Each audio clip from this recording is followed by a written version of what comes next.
Орудие установлено на железнодорожной платформе. Масса платформы с орудием 50 тонн. Масса снаряда 25 кг. Какую скорость и в каком направлении приобретает платформа после выстрела? Начальная скорость снаряда направлена горизонтально вдоль железнодорожного пути и равна 1000 метров в секунду. Масса платформы с орудием равна 50 тонн. Масса снаряда равна 25 кг.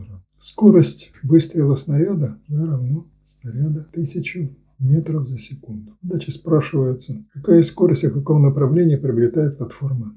Платформы. Это вопрос. Вместе с орудием. Железнодорожная платформа, на которой установлено орудие, и снаряд, выстрел происходит со скоростью 1000 метров за секунду. Масса платформы с орудием – это 50 тонн. Масса снаряда, который вылетает, 25 кг.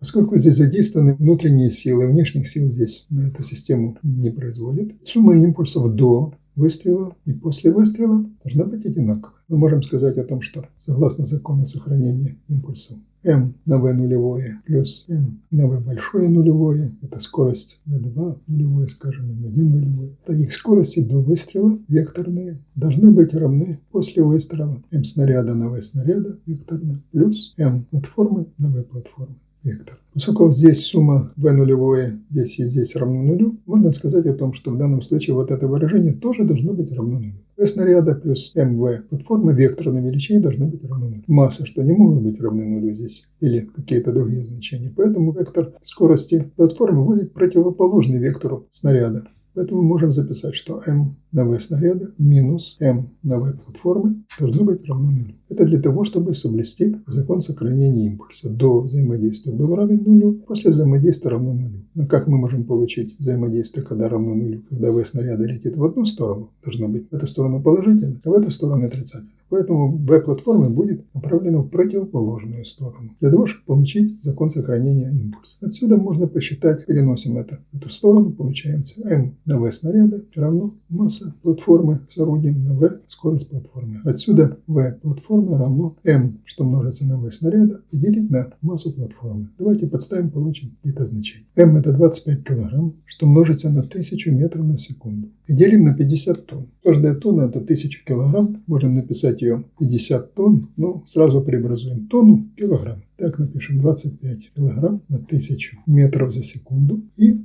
50, что множится вместо тонны, пишем 1000 кг. Теперь работаем с этими обозначениями, как с обычными дробями. Килограммы можем сократить. Смотрите, 1000 и здесь 1000 тоже мы сокращаем. Что мы получаем? 25 делить на 50. Остаются метры за секунду. 25 делить на 50 будет 0,5 метра за секунду. Размерность скорости такая же, как и размерность здесь. V платформы равно 0,5 метра за секунду, и она направлена в противоположную сторону от стороны движения снаряда. Снаряд направлен в одну сторону, а платформа вместе с орудием направлен в другую сторону.